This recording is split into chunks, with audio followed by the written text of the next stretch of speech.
Hi, everyone. Welcome to SBR Sports Picks. My name is Peter Loshak. This is the Loshak in the Bag show for Friday afternoon, February 23rd. I'm doing it solo today. Jim is taking a very well-deserved break. So when we're doing this, we're doing some renovations in the studio. We're doing some major changes in the studio. What's up to all the commenters?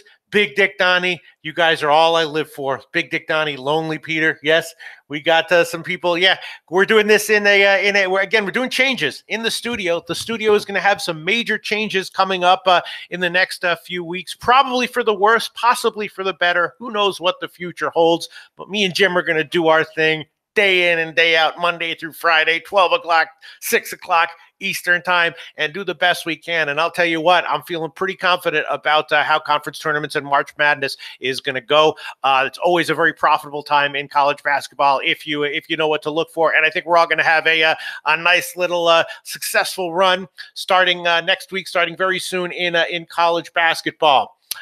Jeremy, whoa, comments coming in. Let me see.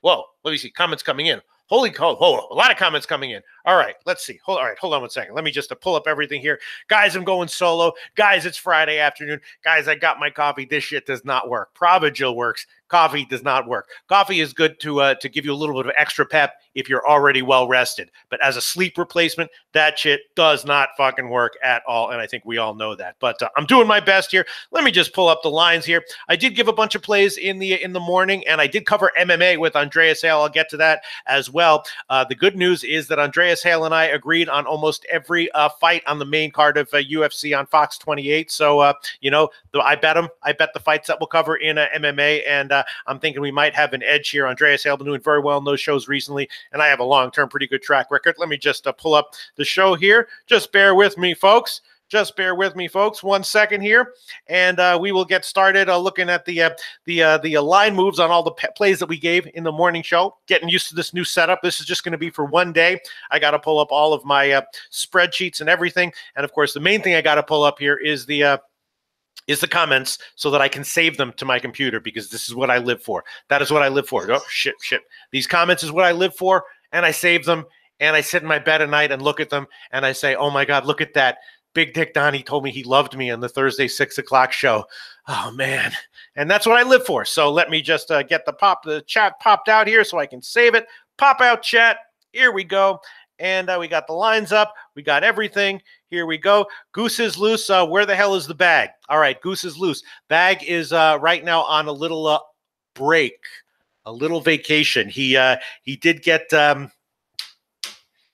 interestingly diagnosed with pink eye. I swear I'm not making this up. Don, he got diagnosed with pink eye. It's going to be fine. It's a vicious case, and he is at the doctor right now. He should be back on Monday morning. But yeah, Jim did contract pink eye just like De'Aaron Fox, but he's going to be okay. But that is why he is not participating in this show right now. Hold on 1 second. Let me just save this one. Let me just save this shit here. And all right, so let's just quickly get to some comments, the initial comments on this show, and then we will get into the lines for the line movements and the plays for today. Let me just pull this one. Wow, it's getting used to Friday afternoon.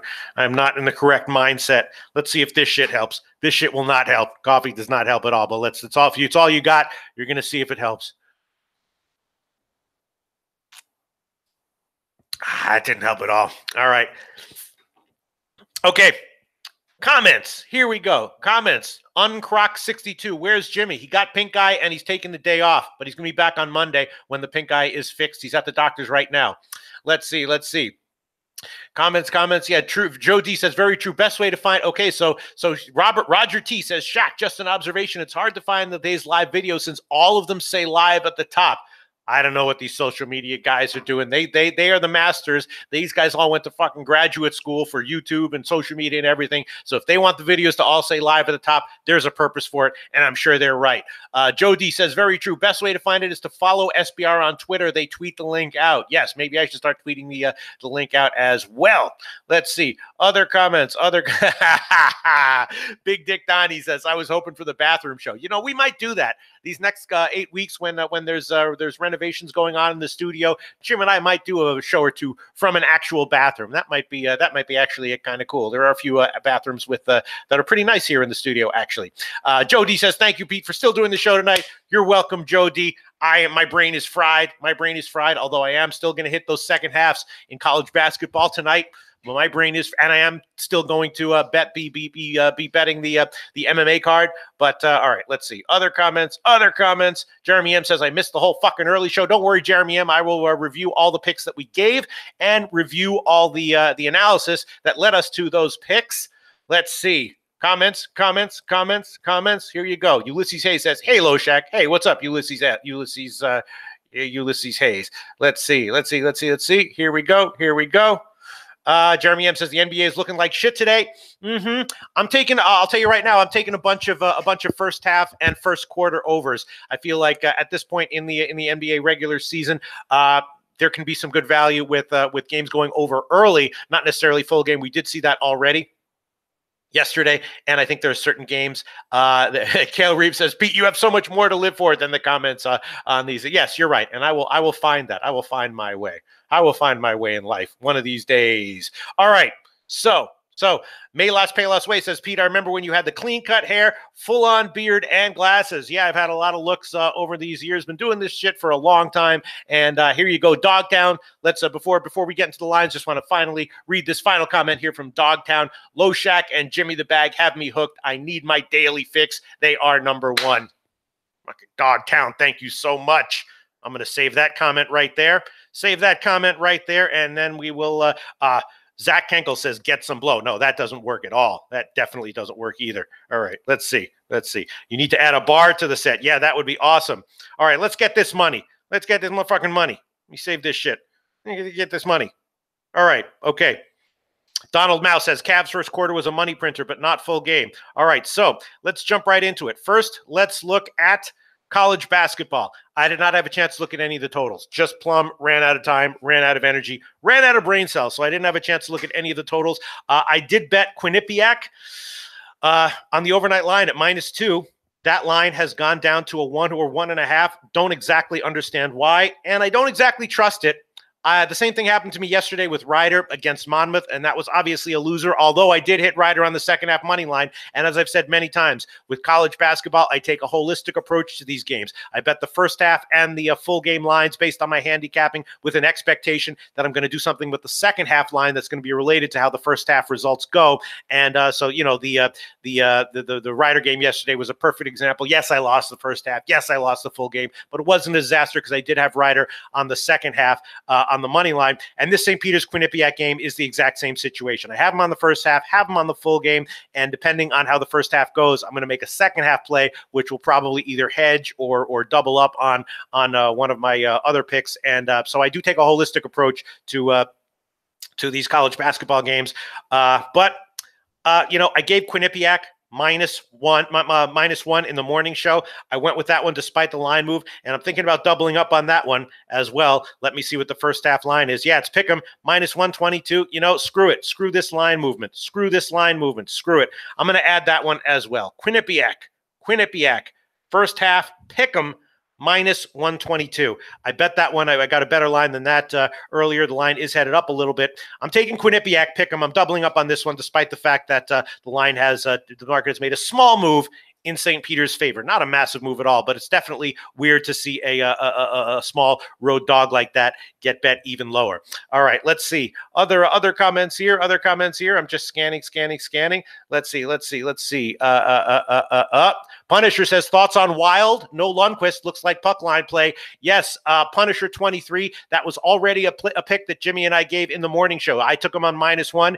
Jim took him on the puck line, and the line has gotten bet up. And some people suggested that the Wild on the team total over might be a good play, which I would agree with. It's just I don't really like to take the team total overs 3.5s, even when they're at plus money. But now, you know, yeah, I mean, if I like Minnesota, I like the over in that one, and I did bet that one on the -1 line, a solid play there, and I would also be leaning over on that one as well at 5.5. All right, let's see. I'm scanning here comments for Matthew Varnum says, chat box, where is Jimmy? Matthew Varnum, pink eye got him. Pink Eye got the dude. He's going to be fine. He's going to be okay. He'll be back on Monday, but our thoughts and prayers are with him to recover from this vicious bout of pink eye that Jimmy did contract, that we just got diagnosed today. And the doctors say that he's going to be fine and he's going to be back on Monday. Everything's going to be fine. So Jimmy will be fine, and our thoughts and prayers are definitely with him. All right, let's see. Other comments here. Let's see. Thoughts on Wild, blah, blah, blah, blah, blah, blah. Comments. Yeah. Project Heliot says Harvard. Love you, Pete. Thanks. Yeah, that is the other controversial play of the day. And I think I'm going to go on this one. I think I'm going to say screw the line movement in the morning show. A lot of people that we respected were saying that they liked Princeton here. Many more people were saying they liked Princeton than liked Harvard. A few people were sticking to their guns and saying they liked Harvard. I'm feeling that way as well. And I did bet it. I got a terrible line on the overnight line, but I am going to take Harvard. I might be way on the wrong side here. I know Princeton has the home advantage. They need the win and everything. Well, let me think about this for a second. I'm not sure I want to do that. One thing I definitely will do, though, is take Yale at Cornell. That line has gotten bet down, and I'm going to take Yale first half, and I'm going to take Yale full game. The full game here is going to be minus 1.5, minus 109 for Yale, and the first half, I believe, is just minus a half. Yale minus a half, minus 114. Yale first half minus a half, minus 114. I think Yale's a better team. They might lose wire to wire. I think it's another game where I'm going to do second half stuff, depending on how the first half goes. But I'm taking Yale, doubling up on it. First half minus a half, minus 114, and the full game minus 1.5, minus 109. The Harvard game, I don't know. Let's see if there's any comments here on the Harvard, because, Zach Kenkel says, I like Princeton. Everyone was liking, more people were liking Princeton. McGoxter99 says Harvard or pass. Loshak's prune sign says, where's Jimmy? Loshak's prune sign, pink eye. Think I got him. All right, let's see. What else do we have here? Alex Mabry says, took St. Pete's first half, but like Quinnipiac, full game. Yes, I can understand that. Ant-Man says Toledo rolls. I did take Central Michigan at +8 earlier in the morning show, and I know that Kobe Valentine likes that one. They might roll, but this year they have not been a particularly good bet at home or as a big favorite, not getting a big blowout wins at home. And that line is actually now heading further in Central Michigan's favor. I took them at +8. It's now down to a 7.5. And the sharp books are now juicing towards Central Michigan. The Greek has minus 115 and Pinnacle has minus 112. So the market seems to be, having a lean towards Central Michigan right now. I could certainly see Toledo rolling, and I'm definitely going against the market in other spots. The other question is Marist. What to do with Marist? I definitely bet Marist at 9.5. Niagara, my only concern is that psychologically Niagara might look for a big blowout win here, because just to prove to themselves that they can do that without Scott, with Scott out. That might happen, but I bet Marist at +9.5. 9.5 is not available anymore, but I will take it. Not going to double up on it. I'll take Marist +9. minus 107. In previous games with Marist, I've been betting them as an underdog, and I've liked those bets considerably more than I like this one. This one definitely makes me nervous, again, because of the motivational factors for Niagara with Scott out to get a margin win. But I'm also thinking that Marist might just be able to keep this one within single digits. So I'll take Marist +9, minus 107. Other people gave the suggestion that NC Greensboro might be a good bet at -15. I can certainly see that one. Other people suggesting that Western Carolina in the morning show might be a decent bet at plus 9.5. I kind of disagree with that. I'm totally passing on that game. Might look at a second half play on that one, but Furman is not a team that I want to bet against with the likes of Western Carolina, even at home, even getting a 9.5. And Eastern Tennessee State, recently off of a loss to Citadel, is now up to 9. That line was 8, now up to 9. There were some questions that Eastern Tennessee State's leading player was going to be out. Reports are now that he's going to be in, and that's kind of a telling line move there. I'm certainly not going to take Eastern Tennessee State, but I was thinking about taking Wofford plus the points in the morning, and I'm off of that one now. Got to make a decision about this Harvard game. I know that I am avoiding it. I am purposefully talking about all the other college games on the card because I am avoiding making the tough decision about what to do on the Harvard game. I'll get to some comments in a second about that one. The Indiana-Ohio State game, total pass, second half written all over it. And again, I didn't have a chance to look at any of the totals on today's card. Just ran out of time and brain cells. Manhattan, I suggested that I was leaning towards Manhattan at +7. The Greek still has 7, but everywhere else is now down to 6.5. So a clear, small, tiny market move favoring Manhattan, though, despite the fact that Deshaun Much, I believe, will be playing. Let's see. What else do we have? Brown, again, leaning Brown plus 5.5 against Columbia. That's another game that is going to have second half written all over it. If Brown is down 8 or 10 at the half, I'll probably be on Brown on the second half spread, depending. But I would also be leaning Brown plus 5.5 on the full game anyway. And you know what? I will whatever. I'll throw it on there. Brown plus 5.5 minus 110. Just a few too many points. Columbia is good. They're better at home. But I'll throw it on there at 5.5 minus 110. Let me check some comments here. King Rail is on Harvard. King Rail, I'm on it too. I bet it. I mean, I'm deciding whether I want to give it as a pick here, but my bet on it is locked in. We are definitely up. May Less Pay Less Way says stay off, Pete. About what? I don't know. Maybe talk about the Harvard game. Yeah, King Rail, I hope we cash. We are definitely in the minority as far as the chat box is concerned, and definitely on the wrong side as far as the market move is concerned, at least the line I got. I don't know what line you got, but I might throw that one up. MVP Sports Picks, Harvard, baby. Yes, Dom Ricci. Yes, Jimmy Sick. Has pink eye. Yes. For anyone who else who's asking, just spread the word. If anyone comes in late and they don't know 10 toes down, where's Jimmy? Just let everyone know that Jimmy did come down with a case of pink eye, and that is why I am going solo today. But doctors say that he'll be better by Monday, and Jim should be ready to go 12 o'clock Monday, 12 o'clock on Monday morning. Let's see. All right, let's see. Comments here. McGogster says second half Harvard. Yes, the Harvard game has second half written all over it. If Harvard is down big at the second half, I'll likely be on Harvard on the second half. Let's see.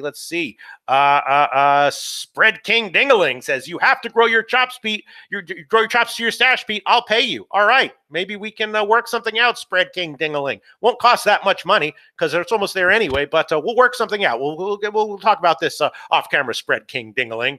All right. Let's see. Jordan McNeil says Harvard looks good the past week. A little slow in the first half, but second half is clutch. Alex Mabry says Harvard Princeton, definitely a trap game. Go with Princeton, Pete.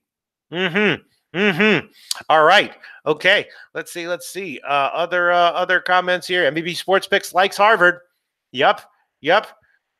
Ace Farmer says, Pete, the line don't lie. Well, the line does sometimes lie, but you're right. It doesn't lie more often than it does. Princeton or pass. King Rail on Harvard. I guess I will stay off on this one. I don't know. I'm going to try to figure out what I want to do here. Let's see. Marcus Colon says Maris plus 9 is a great play. Yeah, I think it's a solid play. Again, I'm just worried that Niagara will be trying to prove something to themselves. JP Faye says, love Central Michigan. I hit that one. Let's see. JP Faye is also on Harvard. Okay. All right. That's kind of nice to hear. Alex Mabry's on Princeton. Ulysses Hayes loves Harvard money line. Okay. All right. Let's Kobe Valentine likes Princeton. Okay.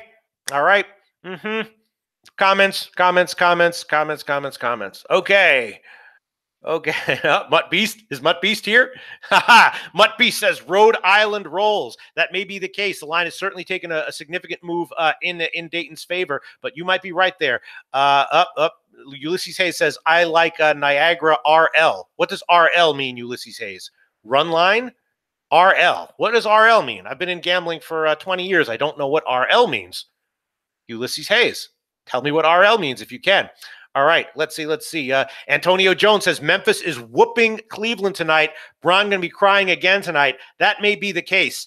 I'm taking Cleveland, though, first quarter and first half. I definitely have a lean towards Memphis plus the points, and thinking about whether I want to take that one. We'll get to that in the NBA section. Ulysses Hayes likes Niagara on the run line. Okay, interesting. I'm not exactly sure where the joke is there, but I'm sure there is one. All right.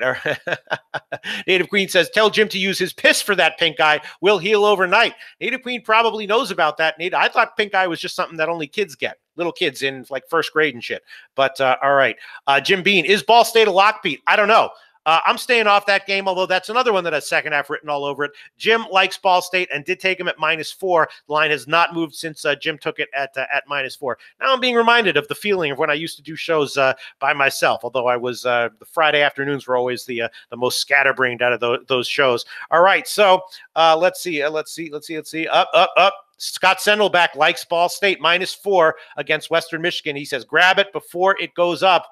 Maybe so. Let's see. Let's see. Other comments here. All right. So let's just review college basketball, and then we will move on to a different sport. Again, I have added Brown +5.5, Quinnipiac first half pick 'em -122, Marist +9 -107, Yale first half -0.5, and the full game -1.5. And in the morning show, I did take Quinnipiac on the full game -1, and I did take Central Michigan +8 on the full game. Again, I didn't have a chance to look at any of the totals that are going. The Dartmouth Penn game is very interesting. Dartmouth, of course, has been a scrappy underdog, and they have been generally playing teams close. Although teams of the Penn's caliber, they have been losing by about 10 points. I told Jim that even though I've been mostly in agreement with him on taking Harvard as a scrappy underdog, this is not a spot where I like Harvard, and that line is now taking a pretty significant. Dartmouth is taking a pretty significant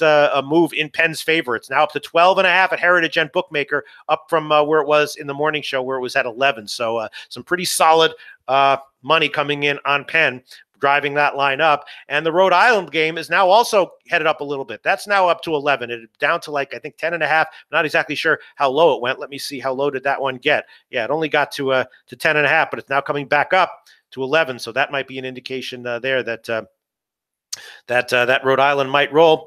Quinnipiac, St. Peter's, hope I'm on the right side that one. Marist, I took him. Hopefully I'm on the right side of that one. And Niagara isn't motivated to get a blowout win. Samford, VMI. A lot of people said they liked Samford in the morning show. I'm going to pass on that one, although I can see the argument for taking Samford. Again, NC Greensboro is a big favorite, might have some value. Furman, Western Carolina, I'm passing on. I don't want to take Western Carolina even as a home dog of that high of a line. Brown, I added that one. Harvard and Princeton. Got to make a decision here. Wow. And the line just the pressure just keeps coming in favor of Princeton. Bookmaker now has Princeton -1.5, but heavily juiced -121. Wow. All right. I'll stay off it. I'll stay off it as far as unofficial pick is concerned. I already bet the full game. I didn't take the first half, and I'm going to take a shot at a second half play, depending on how the first half goes. Yale, I threw that one on there. Northern Kentucky, Illinois, Chicago, that's a pass. Ohio State, Indiana, that's a pass. Manhattan, lean +7, but I'll pass on that one. Ball State, a lot of people suggesting that they like Ball State. Jim did take Ball State, and actually that was Jim's only play in the morning show. He took Ball State first half -2 and full game -4. So Jim doubled up on Ball State. Really liking Ball State, and I definitely trust Jim when he does his research on a small card like this in college basketball and identifies one game. So Jim likes Ball State. I'm passing on it. And that, I guess, wraps up the college basketball card. We'll go to quickly to some recent comments, see if there's anything illuminating, and then we'll move on to NHL and NBA. There you go. Chris IG, Harvard money line +105.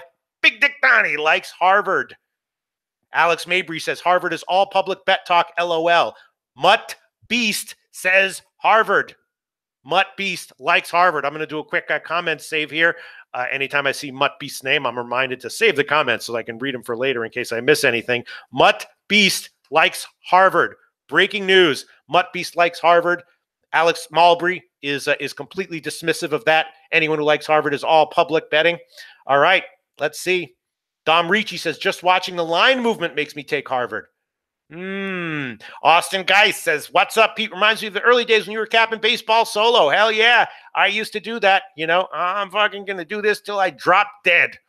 I'm going to do this shit till I drop dead. If I get fired, I'll find some other tiny little company. I'll be like, let me do daily capping videos until I drop dead. And they'll probably, oh, wow. Brian George says Harvard play of the day. Harvard play of the day. Thean says, where's Jim the Bag? Thean, pink eye. Google it. Jim got pink eye. Google it. Wow.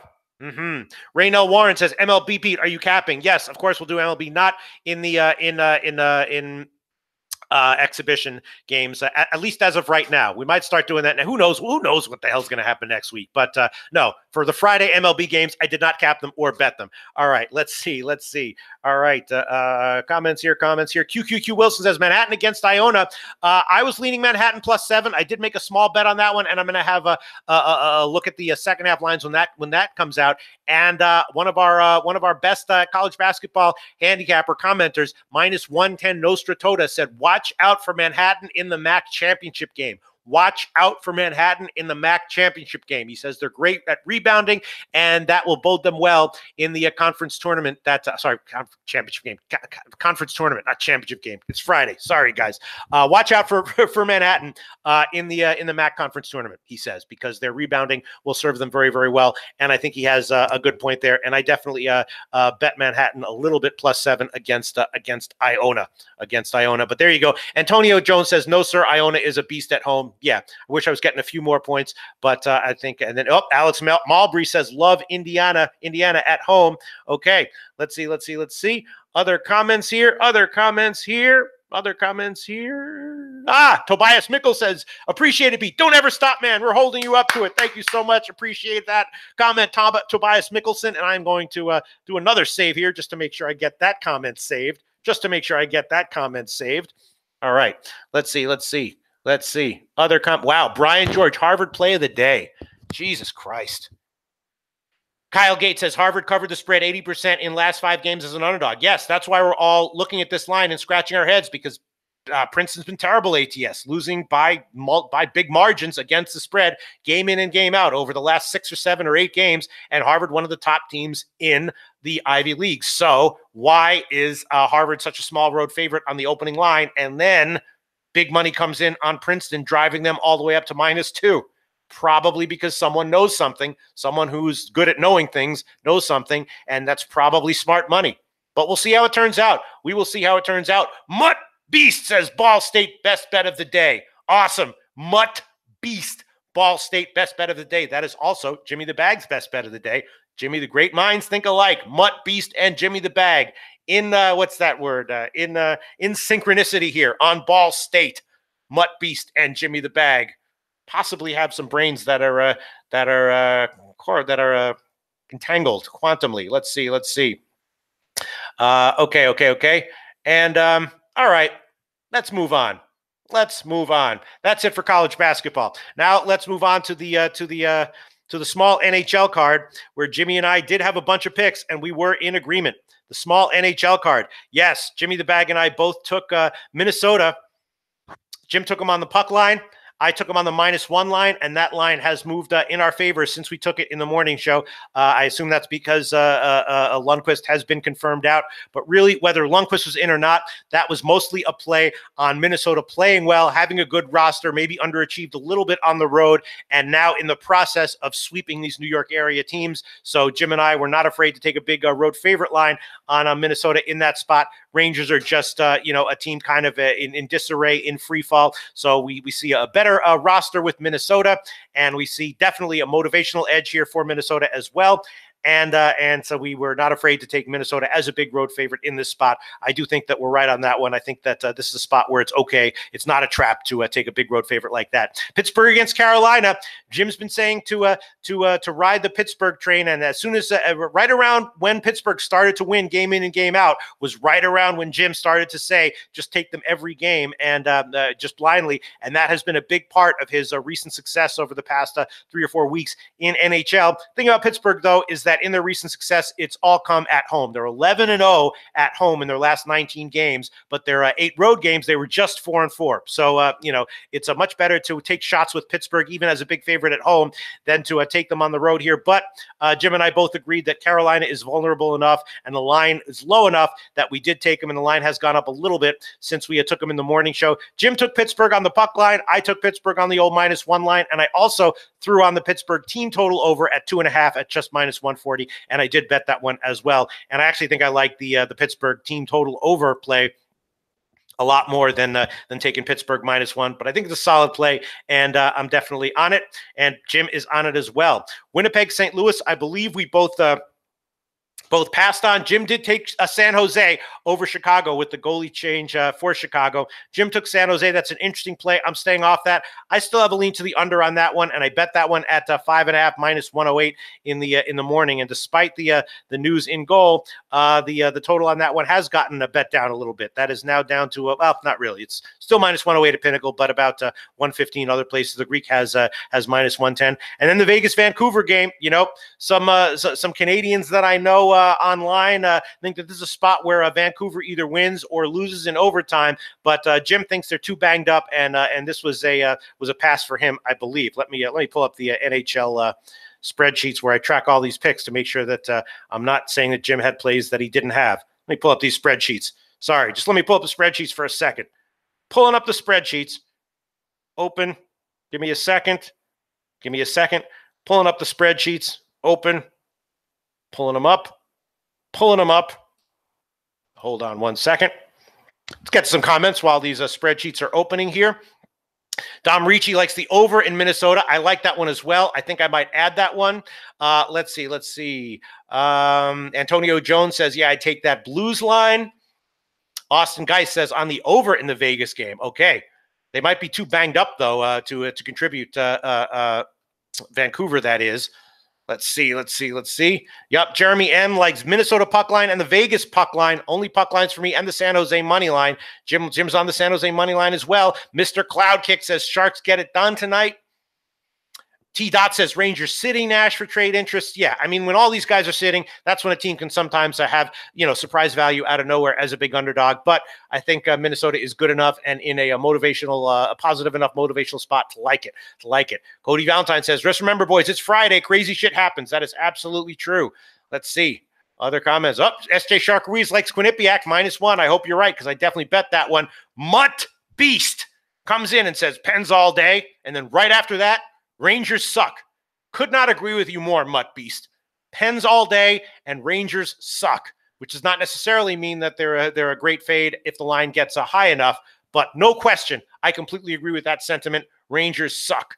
Absolutely. Ace Farmer says, you can tell Pete really loves this shit. Respect. Yes. Born to do it. Ace Farmer. Born to do it. The Bear says the fix is in on Princeton. Yeah, you're probably right, and I am passing on Harvard officially. Matt U, 1984 NBA, always follow late line movements. Yeah, I would say not necessarily always. There were some great line moves. There were some huge line moves in the men's 1,000 meter speed skating matchups yesterday, which I took big advantage of. Some books were way behind, some massive line moves at Pinnacle. I don't know if anyone caught that, but I definitely caught that, and I definitely took big advantage of it. All right, let's see. Comments here.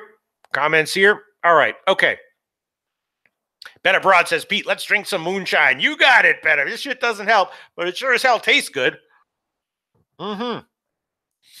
Connor Matthewson says, yo, looking for some good advice. I'm looking to switch books. What single book would you recommend? Well, it depends, where in the world you are and where and what kind of bets you're looking to make. Five Dimes in general is a great book. The reason we don't use Five Dimes lines is because they have intentionally off-market numbers or intentionally lower juice numbers that you can't bet at and bet into and win forever. But that is also why you should absolutely take advantage of that if you can still play there, as long as you can play there. So Five Dimes is good. SIA has off-market lines. Heritage has a big assortment of stuff. They have, first half team totals and everything. So all those books are good. And you can go to sportsbookreview.com to really find out everything that you'd want to know. There are reviews at sportsbookreview.com, in-depth reviews, and a lot of charts. They're always putting up charts and comparison pages and everything. Sportsbookreview.com is your source for all information regarding what books would people recommend. And then, of course, there's a forum where commenters and industry veterans recommend their different books based on their experiences and what books are good now. So Connor Matheson, go to sportsbookreview.com and then also check out the forum at the SBR Forum, the Sportsbooks and the Industry Forum, and you'll have more than enough information to pour through and get a good answer there. All right, let's see. Other comments here. Let me see. McGodster, what a plug. Yeah. Friday afternoon with about 10% of my brain working, I still plug the hell out of that shit. What a plug with company man. I'm a company man, Mr. Gogster. I toe the party line and I plug the hell out of all the company properties just because it's in my blood. All right, let's see. T-Dot says, Pete, your stash is huge. I never noticed how big that sucker was. Yeah, look. The bigger the stash, the bigger the ratings. That's how I think, and I'm making this shit as big as it can possibly be to get the ratings as high as they possibly can be. All right, here we go. The spreadsheets have finally opened in the NHL. Jim gave the Pittsburgh on the money line minus 113. That's gone up a little bit. Minnesota on the puck line plus 185, and San Jose on the money line at plus 120. That's gone down just a little bit. I gave Pittsburgh -1, Pittsburgh on the team total over 2.5 minus 140, and Minnesota on the puck line -1. And in my leans column was Minnesota Rangers over 5.5 minus 120. I was also thinking that Pitt might just come out and dominate early. So Pittsburgh on the first period money line was also a lean. And also Winnipeg St. Louis first period under. I just don't trust Jake Allen, so I'm not going to give that one. But St. Louis supposedly did have a closed door meeting. And when they have a closed door meeting, probably means they're going to try to do what they do well, which is play defense. And we know that Hellebuck is great in goal for Winnipeg. So I was thinking about a first period under on that one, Winnipeg and St. Louis. All right, now I'm getting in the groove. Now, maybe this shit does work a little bit. I don't know. I don't fucking know. But I think I am going to put Pittsburgh on the first period money line. I just like them just the mental state they're in right now. And I think I might throw on the Minnesota Rangers full game over. Let me just check where those lines would be right now, and then we will move on. Minnesota Rangers, yep, 5.5 minus 120. I will throw that one on there. I'm throwing that one on there. Minnesota Rangers over 5.5 minus 120. And I will also throw on the Pittsburgh first period line. I wouldn't be surprised if they come out and just start rolling from the get-go in this one. Let me just find that one. First period money line. Where the hell is that? First period money line. Where the hell are we here? Yes, here we go. First period money line, Pittsburgh, minus 110. That's the current line at Pinnacle. Pittsburgh, first period money line, minus 110. All right, so I've thrown on 2 extra plays in the NHL, and now let's move on to NBA. Let's see. Got some other comments here. Let's see. Other comments here. Yep, Jeremy M says Canucks are banged up. Remy, yes, they are super banged up. McGogster says, I was leaning first period under in the St. Louis game. I was too. I mean, I think that St. Louis definitely, if they have good goaltending, is a team where you can reliably bet on them first period unders and full game unders, even at like 5.5s with minus 125 or minus 130 lines. But all right, let's see.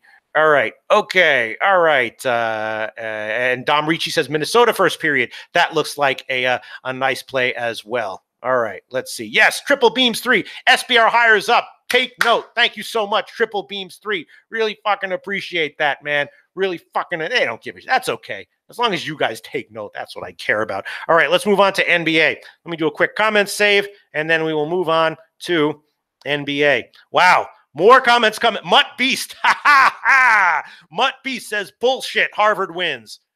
There you go. Classic comment from Mutt Beast. Everyone's saying that, that's a square play, that the sharp money is on Princeton, that there's a reason why the line is moving where it is. Mutt Beast says bullshit. Harvard wins. Bullshit. Harvard wins. Quote from Mutt Beast, February 23rd, 6:40 p.m. Eastern time. Let's see. Save page as. Give me 1 second, and then we will move on to NBA. Rafael Ocampo says, fuck the NBA, LOL. Yeah, that might be the smartest handicapping opinion of all when it comes to the NBA. Shady as hell, Rafael Ocampo. Absolutely. All right, so let's move on to NBA here. Let me close that one out. All right, NBA. Here we go. What did Jimmy give in the NBA? Jim, of course, having a very nice NBA season overall, though he did have 3 losers yesterday. He took Denver -3, minus 105 against the Spurs.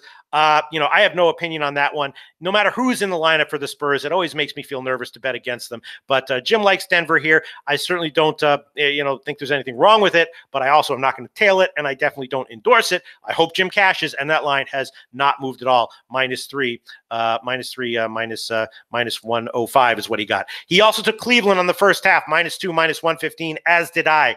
I took Cleveland first quarter and first half, and we remember that Cleveland, as horrifically as they ever were shitting the bed this season, they were still just always a reliable, good bet on the first quarters and sometimes on the first halves, although when they were in, maximum bed shitting mode, they would a lot of times start to do that in the, early in the second quarter. I think, look, I don't know what we're going to get from Cleveland going forward, but I think in this spot, Cleveland and the new guys are going to be like, LeBron and the new guys are going to be like, listen, we got to get a fucking win here. I don't know if they're going to be able to get a win, but I think they're going to come out big, and I think it's going to be able to last at least until halftime. So I'm on the first quarter. I might lose. I'm on the first quarter and the first half. Definitely have a lean, though, towards Memphis on the full game at +5.5. Jim also took the Minnesota-Houston over 225 -105, and I took the first half over on that one as well. Does feel like a game that's just gonna go into the stratosphere. Let's see where that line has moved. Has it moved in Jim's favor or against him? And it has, slight move against him. It's now down to 224 or 224.5. Still some 225s available. Jim took it at 225. So that line is clearly headed down just a little bit. And Jim also took the full game over in Milwaukee, Toronto at 215.5. I took the first half and first quarter in that one. So I would roughly agree with that one. And that one has not moved at all. Still 215.5. Heritage has 216. So that's kind of a good sign. So those are the picks for Jim in NBA. And the picks that I gave, which you might want to fade if you have the balls to do that. I took Minnesota Houston first half over 115. That line is probably a little bit lower right now, so the market is expecting maybe not a game in the stratosphere. Minnesota Houston, no, that one is still hanging around 115. Bet365 has 114.5, but the market still has 115 on that one. I have Cleveland first quarter. I got it at -1.5, -109, and first half -2, -115. Boston, Detroit. I said that I was liking overs in that game. I said I was leaning over at 205, and right after the show ended, that line exploded up to 208. So that's an encouraging sign. I only took the first half over, which I took at 99.5, and that line has not moved. So that's very interesting, right? The first half, the market has gotten a lot smarter in recent years with the relationship between first half totals and full game totals in the NBA. The full game total on this one jumped 3 points in the morning. The first half total did not budge at all. I'm on the first half over on this one, 99.5. Would also be leaning like Boston team total over, stuff like that. Vaguely leaning overs in that game in general. And I did also take Milwaukee, Toronto first quarter over 55 and the first half over 109. And that line has not moved at all on the first half or the first quarter. So I'm on the once again the official picks: Minnesota, Houston first half over 115, Cleveland first quarter and first half, Boston, Detroit first half over, Milwaukee, Toronto first quarter over and first half over. My leans, a whole lot of overs in the Boston, Detroit games were leans. First quarter over 50, Boston team total over 105. Thinking that Boston might come out early and do well. Memphis +5.5 is here, sitting here in my leans column. I was also thinking that the Clippers, after the loss to Golden State, might come out strong. That was a borderline play. First quarter -1. I'm not going to include that one in my official picks, but that is definitely sitting here in my leans column, and also a lean to the under 207 in Portland, Utah. Just a modest lean. So I don't know if I'm going to add any of these. I really want to add Memphis +5.5 as an official pick, and kind of want to add Portland, Utah under 207 as an official pick. And the Boston game, I don't know, maybe the first quarter over 50. I don't know. Maybe the team total over 105. I don't know, man. Maybe the first quarter Boston spread, Boston first half. Let's get to some comments here and see if anyone is giving some illuminating information and opinions here on the NBA. Let's see. Bill Butlicker likes the Clippers. Bally Bucks, Clippers should lock. Yeah, I mean, the only question is how much did the Golden State loss take out of them? Jim was of the opinion that might have taken a lot out of them. I'm going to pass on that game officially. Let's see.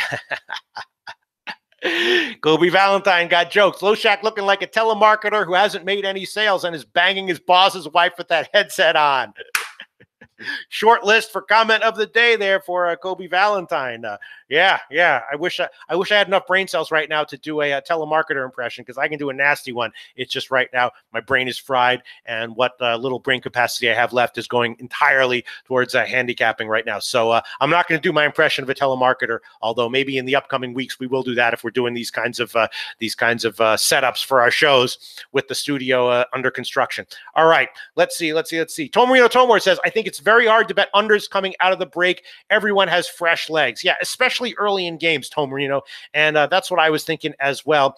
Scott Sendelbach likes Denver -3. That's nice to hear. I hope Jim gets a casher on that one. And Minnesota +8 as well. Yes, there were some people saying that was just too many points to be giving to a team like Minnesota, and I can certainly understand that one. Let's see. Then again, Tomarino Tomor says Timberwolves are absolute garbage on the road. I can't back them against good teams. That's the other angle for that game, and I am going to pass on that one. Punisher 23 likes Lakers full game and first half. that is just a game I want to pass on. Of course, the Lakers are supposed to be getting a ball back today, and how's he going to mesh with Isaiah Thomas? Not exactly sure. And of course, the Mavericks had a lot of issues in the news where there was a lot of talk about how Cuban supposedly was talking about tanking and stuff, and then the players are saying, no way we're going to tank. So, how does that affect them psychologically? Not exactly sure, but that's another weird factor for the game. I'm probably going to be looking at a second half play on that one, but as far as the full game is concerned, definitely a pass for me. Punisher 23. I hope you cash Lakers full game and first half. Bally Buck says, stay away from that game, Pete. Not exactly sure what game he's talking about. Okay, funny shit. Antonio Jones says Denver is too banged up. Okay. Mr. Cloud Kick says Dragon Fruit play. Portland full game over. Okay. Tom Marino says Toronto figured out how to defend the Greek Freak in the playoffs last year, putting Ibaka on him. I think Toronto rolls. Milwaukee still adjusting with Parker out. But I thought Parker was in. Parker's in, though, isn't he? Parker's in. Isn't Parker in? I'm pretty sure Parker is in, although maybe I'm just totally wrong here. Scott Sendelbeck likes I'm on Denver with Jimmy -3. Let's see. Tom Marino says LeBron won't want to lose 2 straight coming out of the break, but Cleveland is totally dependent on 3-point shooting. Yeah, hopefully we can get it. Marcus Colon says Miami Heat is the play. That's an interesting matchup as well. Again, they are honoring the victims of the school shooting, so that's a psychological factor that comes into play. Miami was great on the road all year long from an ATS perspective, but New Orleans looked like they might have been turning a bit of a corner in their last 3 games in the first half. So, that's just a game I'm staying off of and might look at a second half play. If Miami's down big in the first half, I might take a shot with Miami on the second half. We'll see. Bally Bucks likes Cleveland first quarter. Yep, I'm on that one. Jay Scum says I'm leaning Detroit. Okay. AA Sports Trading likes Boston and Pistons under for totals. All right.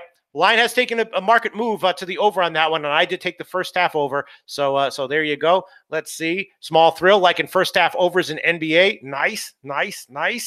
Elio Rodriguez says, I really take you guys for granted. It's because you guys are the best.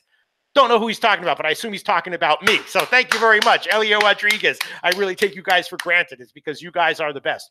I'll just assume he's talking about me there. I don't know who he's referring to when he says you guys. He might be referring to the commenters, which I would also agree with. And if he's referring to the commenters, I'm clapping for that as well. Elio Rodriguez, absolutely. Commenters are the best, too.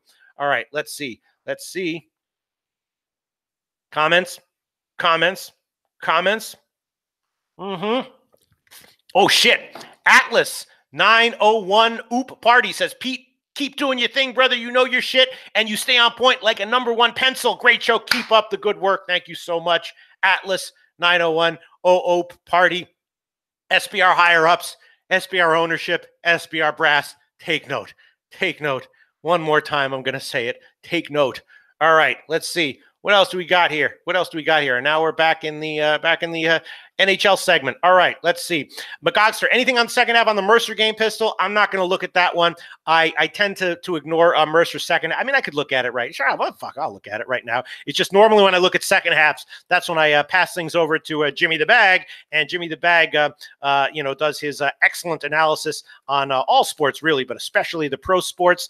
Let me see if I can here. Let's see what that line is, and let's pull up ESPN here. Let's pull everything up. Let's see what that line is. It's an interesting game, though, because Mercer, of course, been playing a lot better. Can't take anything away from a team that beats Eastern Tennessee State outright. That was a very impressive win. And, of course, they had been showing Citadel had been showing signs of really playing a lot better recently before the Eastern Tennessee State game. So not a shock that they got that cover. Was a shock that they got the outright win as such a massive underdog here. All right, let's see what that. Oh, and they're winning, right? Is that game? Citadel is now up by 1. Yep, I bet that one. I bet that one at +7. I didn't have the balls to give it as a freaking pick. Once again, it appears that a play that I had no balls to give is and I also bet the under on that one. Citadel has been going a lot less high scoring recently. The game they played against Mercer earlier this year was an under. That was not in the stratosphere. They did have the one game against Sanford that went to into the 200s in regulation. But other than that, Citadel's been a lot more modest scoring. This total opened at 168, got bet down to 164.5, which is where I got it, and that is looking like that's going to cash easily. Just didn't have time to look at any of the totals beyond that game. The second half might go over here. We'll see. I'm just looking at this one. It's probably going to be a no play for me. Just scanning it. It's probably going to be a A no play for me here at the Mercer game. All right, let's look at some other comments here. Let's look at Native Queen likes the second half over. Yeah, Native Queen, you might be right. I'm not seeing a line on that one. I mean, because of the full game over, it's going to be one of these frickin', it's going to be like whatever, 85, 86. Who knows what they're going to hang here, but it's not going to be a low total. But you might be right that it might be worth a shot on the over anyway. Native Queen looking at the second half over in the Citadel game. We'll see what that line is when it comes out. I'm going to guess, who knows, 86.5.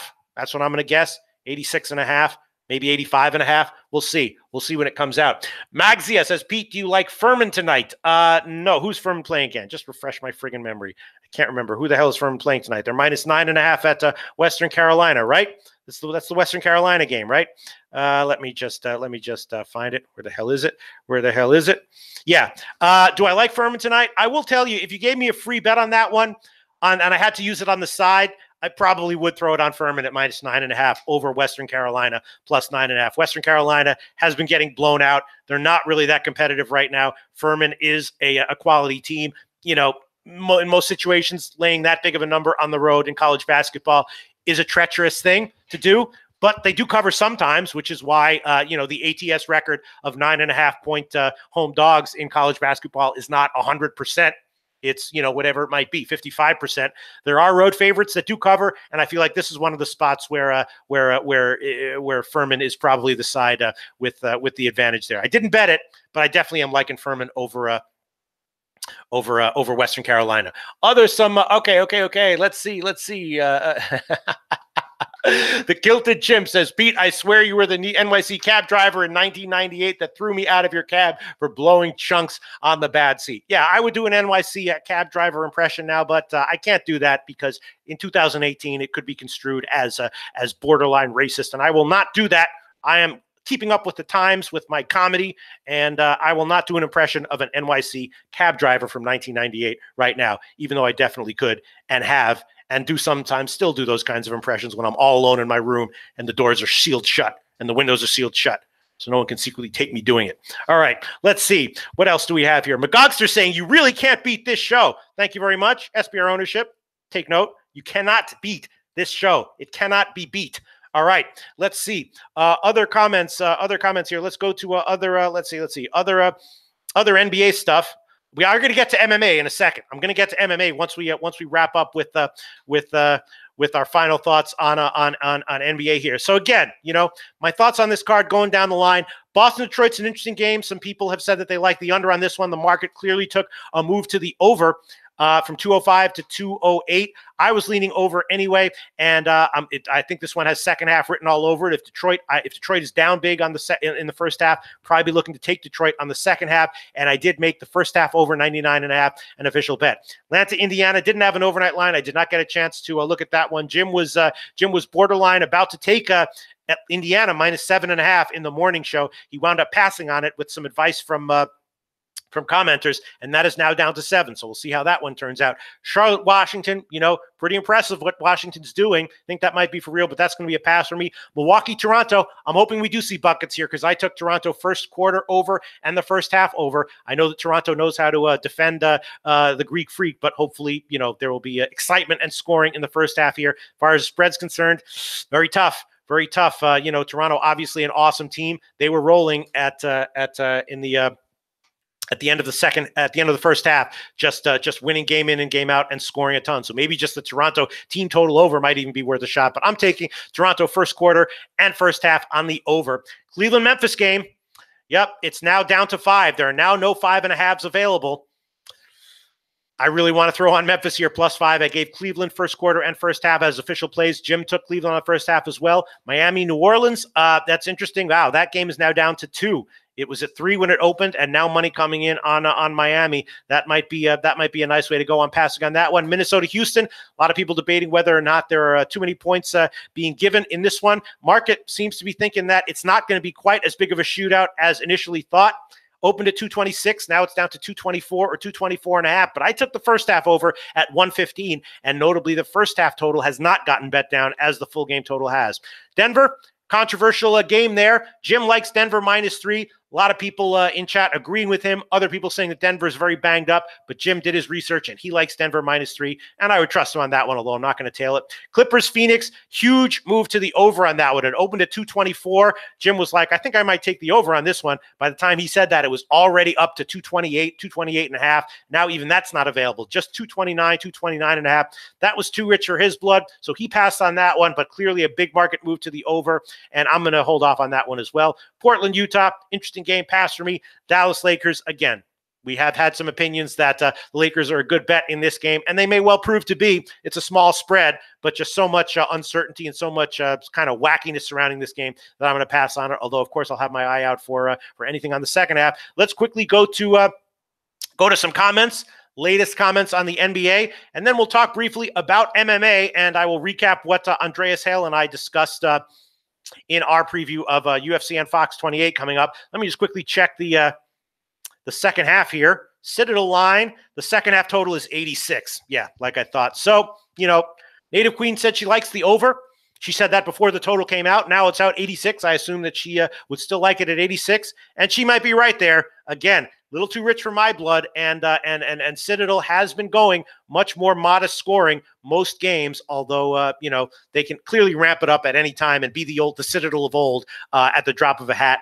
This one is going to be, I think, Citadel is a +4 on the second half spread, and if you handed me a free play right now, I guess I'd throw it on Citadel +4, but I'm not going to be betting that one. Definitely not an official pick.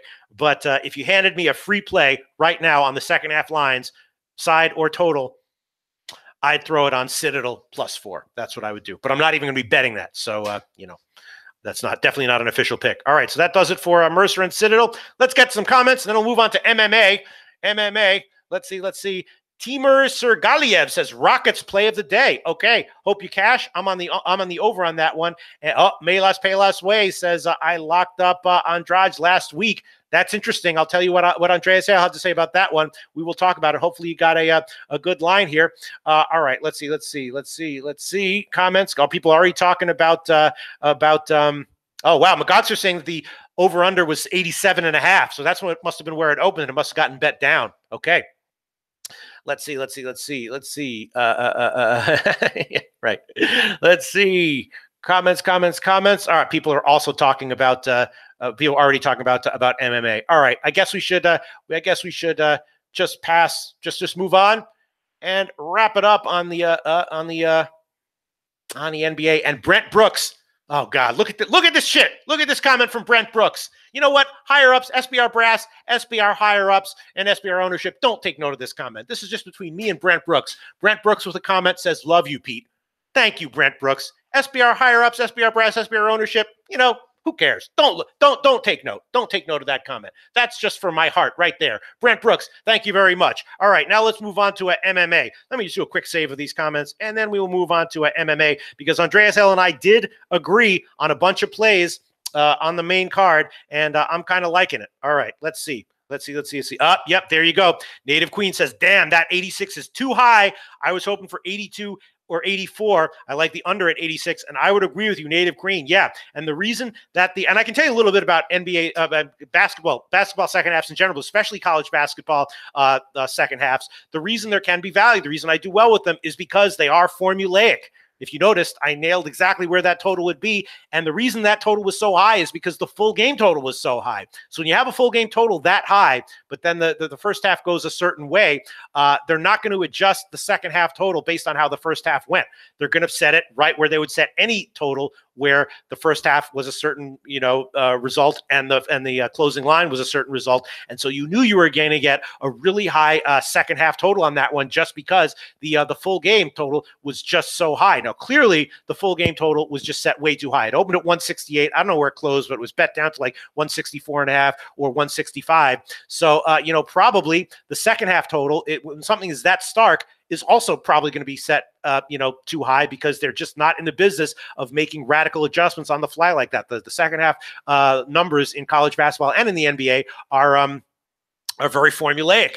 which is why you can predict what they're going to be and why they can have, why they're relatively inefficient relative to other markets. Okay, let's move on. Yeah, interesting. Yeah, so Native Queen not liking the over at 86. That is high as hell. I mean, you got to have a really special situation to have a total that high be a good bet. All right, so let's move on to MMA. MMA. Let me just pull up the. Let me do a quick save here, and then we will move on to MMA. Okay. All right. The Emmett and Stevens fight. We talked about this. It's a tricky one, right? Obviously, Stevens has had a very, very up and down career, right?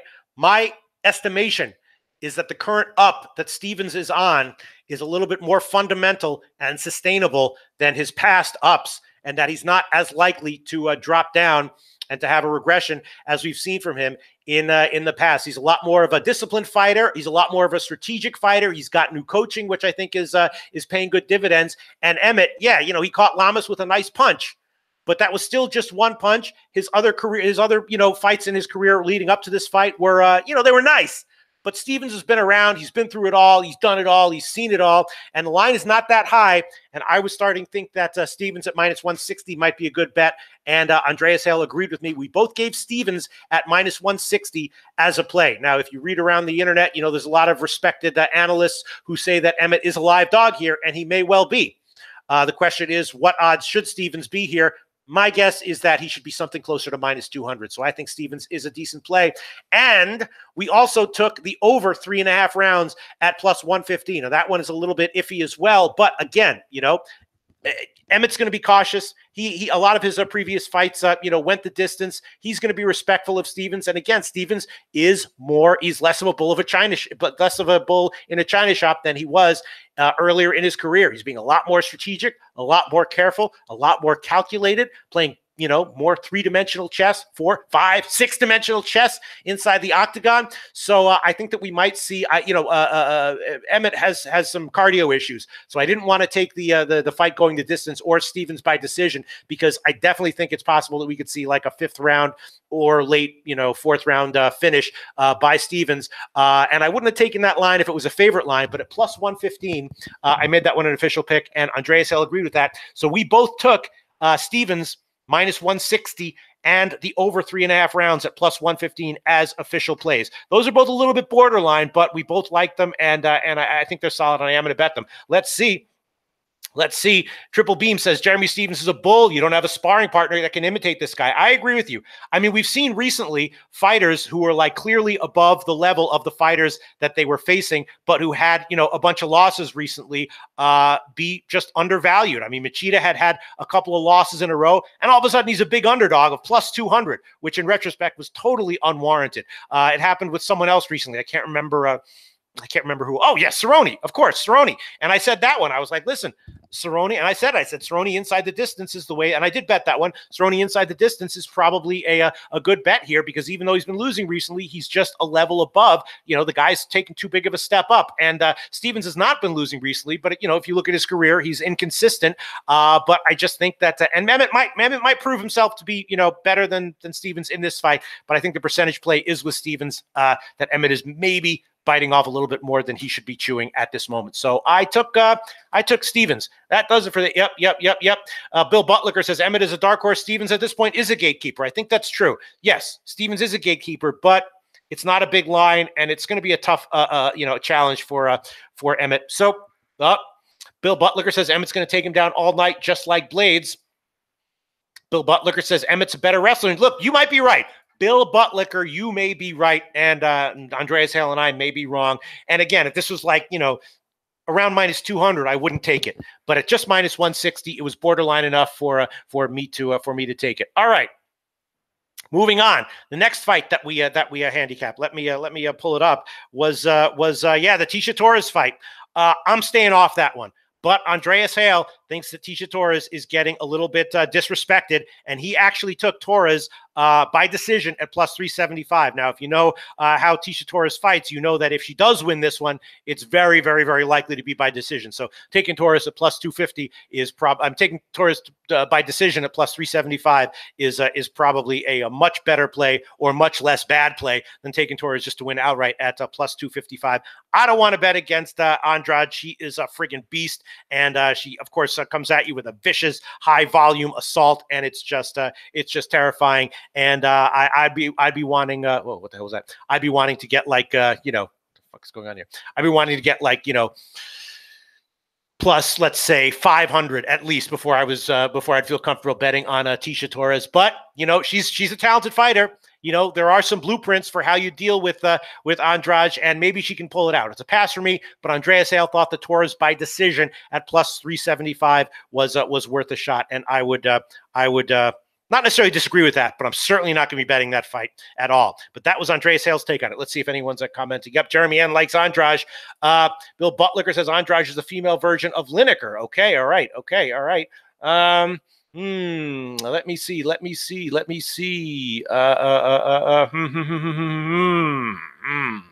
Okay, not just mostly people saying that they like Andrade, and I'm not going to bet her either. But I am definitely going to pass on this one. All right, next fight on the card is OSP against Latifi, and this was again a fight that Andreas Hale and I had the identical read on. Earlier in the week, OSP was actually minus 125. I didn't understand that at all. I thought he should have been a much bigger favorite, and I did take it at minus 125. When we did the show, he had moved up to minus 150, which is what I would have expected. That was still a low enough line for me to think that it was an easy call to take. Andreas Hale agreed with it. Andreas agreed with me that he didn't understand the line. I asked him, all right, Andreas, MMA expert, if you're such an MMA expert, why the hell was OSP minus 125 earlier in the week? And he said, I just don't have a good answer for that. He just thought the market was wrong. Certainly, the recent line movement in OSP's favor would support that. Who knows where he's going to close? Maybe he'll close at minus 180 or minus 200, but Andreas and I both liked OSP at minus 150, and we both made that one an official pick. I was also thinking that OSP to win by decision at plus 320 might be worth a shot, because you got to figure that he's going to, keep Latifi, keep his distance from Latifi, and we might see a little bit of a more boring fight than some people are expecting. And I was thinking maybe, like a unanimous decision, 30-27, 30-27, 30-27 type decision for OSP might be a good bet. And that is pays 320, plus 320 OSP by decision. But Andreas Hale talked me off of that. He was like, no, OSP could easily end it with one punch or get a decision or get a finish in lots of different ways. So my official play on that one was just in agreement with Andreas Hale. And we took OSP at minus 150. And to answer the question, why was the line so low a few days ago? Why is it still relatively low? The answer is we don't exactly know. That's not a good sign, because whenever a line seems off to you, you should be able to answer why the line is where it is. Doesn't necessarily mean you're wrong if you can't. Sometimes the answer is just the market was wrong. And that's sometimes the case. But we don't have a good answer for why the line was so off from where we would have expected it. And Andreas Hale and I both took OSP as an official pick at minus 150. Let's see if there's any comments on this fight coming in now. Oh, Bill Buttlicker says, I like Latifi. Theo O. Rookie says, that's definitely a fake mustache. Listen, it doesn't matter whether it's fake or real. It feels real, and it looks cool. And that's really all that matters, right? All right, let's see. Let's see. Comments. On MMA. Kobe Valentine says, I don't like the fact Latifi has fought just once in the last year and a half and is giving up a 7-inch reach advantage to OSP. Yeah, I mean, OSP is he has the edge in skills. He has a huge reach advantage. And that's why I just didn't understand the line. The only thing that concerns me is just I didn't understand why the line was so low. But I agree with you. Kobe Valentine. And yeah, I am on OSP. Let's see. Jeremy M says OSP fight probably goes to the cards. I can't even remember the last time I seen him close the pocket and attack. Yeah, I agree with you. Listen, I didn't wind up giving OSP by decision as an official play, and I haven't bet it yet, but I might throw that one on there, because I did take OSP at minus 125, and I might throw on OSP by decision at plus 320, because I agree with you. I'm not saying there couldn't be a finish, but I'm saying at plus 320, I'm thinking that might be a good play. So I would definitely be leading OSP by decision at plus 320 as being a play that has some value. Here's another comment from Kobe Valentine. OSP has the advantage standing up where his power and reach will control Latifi and test his defense, and he's more than proven on the canvas where he can counter the aggressive Latifi. Yeah, right. Yes, exactly. So it sounds like Kobe's agreeing with me that OSP has a skills edge, has the reach advantage, and should be a bigger favorite here. And so let me ask you this, Kobe Valentine. Do you think that all right, Kobe Valentine, if someone gave you a free play right now, OSP by decision or OSP inside the distance, free play, you have to pick one of those. Which would you pick? Tell me what you would pick, Kobe Valentine. OSP, free play, OSP inside the distance or OSP by decision. All right. Okay. Yes, Bill Butlicker says but Russell Beiswanger says, and Melas Pela says OSP by decision. Yes, Bill Butlicker says free play would be by decision. Yes. I'm thinking that one, thinking that way as well. All right. And then, Bill Butlicker likes OSP by decision. All right. And then the last fight may count as low-hanging fruit. It is Mike Perry against Max Griffin. And Max Griffin is looking like he's just going to get absolutely shellacked here. The total is getting bet down. Perry is a big favorite. When I checked it, it was 370. It might be higher now. But I asked Andreas Hale. I mean, this fight has Perry inside the distance by knockout, but really just inside the distance. Perry inside the distance written all over it. And when I did the show with Andreas Hale, the line was minus 172. I said, Andreas Hale, what do you think about that? Perry inside the distance at minus 172. And he said, I think that's a great bet. Don't overthink it. And I agree with that one. And I did take that one. Max Griffin is just outclassed here. He's not even a full-time MMA fighter. He has a 9-to-5 job, believe it or not. Perry is vicious with his knockouts, and I think he's much more likely than not to get a knockout here. I can't see. I mean, I guess it's possible that Perry could go to the cards. Sure, it's possible. Anything's possible. But I feel like if Perry loses, it's just because somehow there's a fluke punch that he gets caught with. And if that doesn't happen, I feel like Perry wins. And if he wins, I feel like it's very, very likely that it's inside the distance. So that is another play that I bet and that Andreas Hale and I agreed on. Perry inside the distance at minus 175 over Max Griffin, as opposed to taking Perry just to win at minus 370.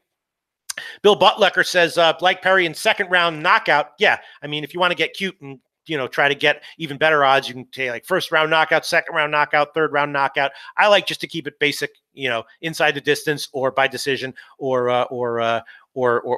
just to win. All right, let's see. Oh, Kobe Valentine comes in. He says if he had a free play, OSP inside the distance or by decision, he would take inside the distance. Okay, that's interesting. All right. So Kobe Valentine and Andreas Hale both not liking the OSP by decision as much as I thought I might. It was just the odds were so big, and I was thinking about how this fight is likely to go. But there you go. Okay, Jeremy M says St. Peter's 6, Quinnipiac 0. That's fine with only 3.5 minutes gone. Yes, Triple Beam says UFC is invested in Perry, 26-year-old with vicious knockouts, and that's why they're setting him up to get, a spectacular knockout win here. I think it's value, even though it's minus 172 on a prop, which is always tough. You got to be really, really careful taking, specific results at big odds like that. But in this case, I think it's warranted. Perry inside the distance at minus 172. And I noticed that like Perry by knockout or TKO is only like minus 165. So the market obviously thinks that if Perry wins this one inside the distance, it's like over 99% that it's by knockout as opposed to any other way. All right, let's see. Other comments. Bill Butlicker says Perry has been preparing for his opponents to run. He's got some new tricks in his bag. Okay. The OO rookie says OSP is solid. Very nice. And that's about it. That wraps up the MMA segment of this show. And we're done. We're done with the show. Thanks so much for everyone for tuning in, for the positive comments, for the great, insightful handicapping analysis, as always. And excuse me, we'll be back on Monday, as usual, 12 o'clock Eastern time. Not exactly sure what the setup will be, but I am almost 100% guaranteeing that Jimmy the Bag will have completely kicked his pink eye, and will be back sitting next to me Monday at 12 o'clock Eastern time. Thanks so much for tuning in. See you all Monday.